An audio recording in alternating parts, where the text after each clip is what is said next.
The annual Science Forum, hosted by the Department of Science and Technology, took place last week, focusing on promoting Pan-African cooperation. This event promotes vibrant debate on the role of science in society. It has achieved global acclaim for being Africa's premier public platform for the science and society debate. Of course, we were there to chat to some of the dignitaries present who had valuable insights to share. Today, some of the best science is done through international collaboration.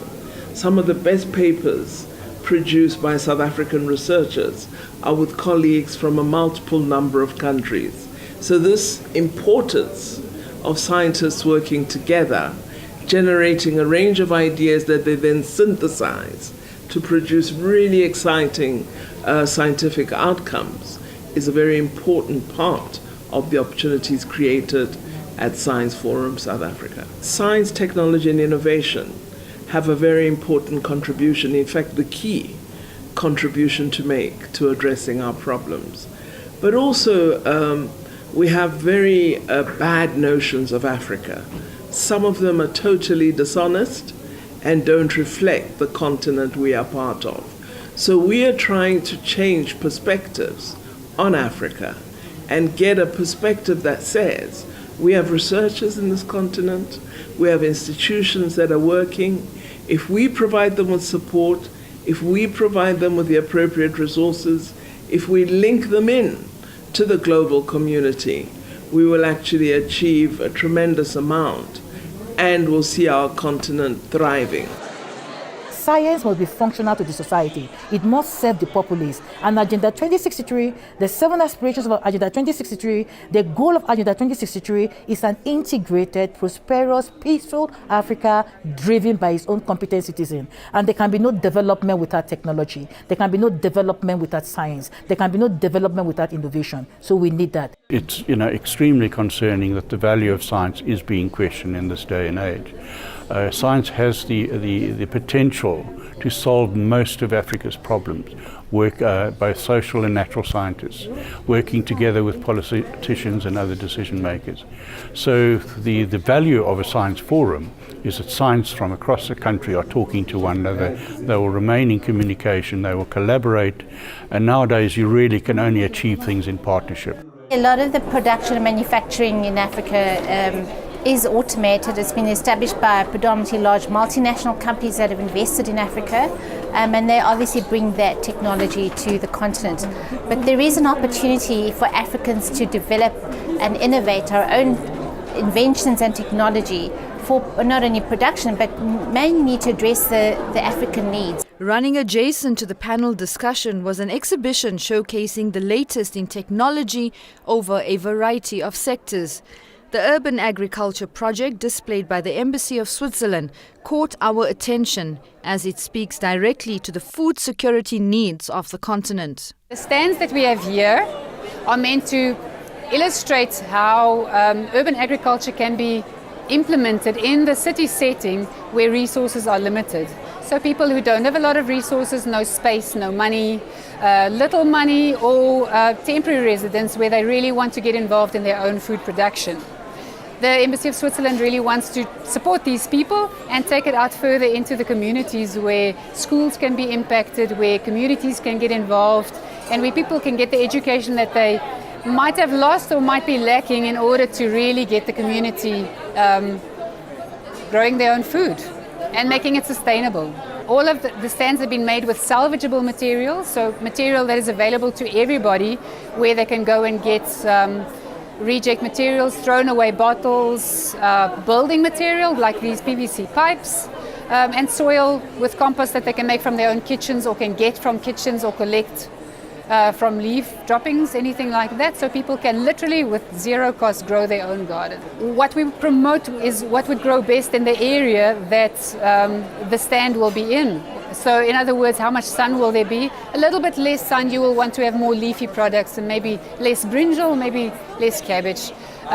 If you're using a pipe like this, then you'll be limited in terms of root space, but you can always adjust it and change that. And that's what we in this project would like to help people do. We'd like to help them develop the right solution for their area, that it's going to be sustainable. It has gained massive amounts of traction across the continent. We've had people visiting from most countries in Africa. We've had foreign visitors coming from America, exchanging information, sharing information, collecting information, and a lot of local people who have been interested in ways of making their own communities stronger and livening up the area. The project goes as far as that. It's more than just food production. It's also just creating a pride in the community that people feel good about where they're coming from, and so lifting that up on a more moral level. Africa, like all other continents in the world, is having a very rapidly increasing population, and so we have to keep an eye on the quantum of food that we produce and the nutritional level of the foods that we produce, and so it is important that also, of course, agriculture can also bring in some financial support to the economy. In other words, we're talking about agricultural GDP, and so it is important to think of feeding your people as well as making money out of agriculture. It's only in South Africa where we can often talk about commercial farmers. The rest of Africa, food production is by the small-scale farmers, and it is actually an imperative. If we're going to have food security, we need to make sure that we empower the small-scale farmers and support them with cheap, low-cost technologies that allow them to produce food without having to spend a lot of money. The event attracted a host of important dignitaries, researchers, academics and industry leaders from across the continent. I was asked to give a talk which sort of may excite people about science, and this is the purpose of this forum. And in fact, I would have liked to have more young people on my talk, because the ones in the room were friends or people who are already advanced in their career, so they are convinced already. But what is important is to try to excite young people about science. This is also the purpose of this forum.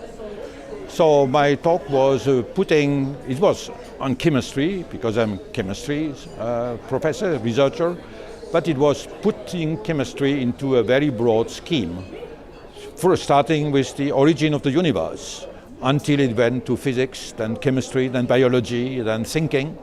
And so I tried to present this very generally so that to give an idea about what we were doing. Now I should say perhaps something about what this field is. I got the Nobel Prize for the study of what is called molecular recognition. Now let me tell you what that is. Molecules are made from atoms, like a house is made from bricks. Now when these are constituted, they still interact.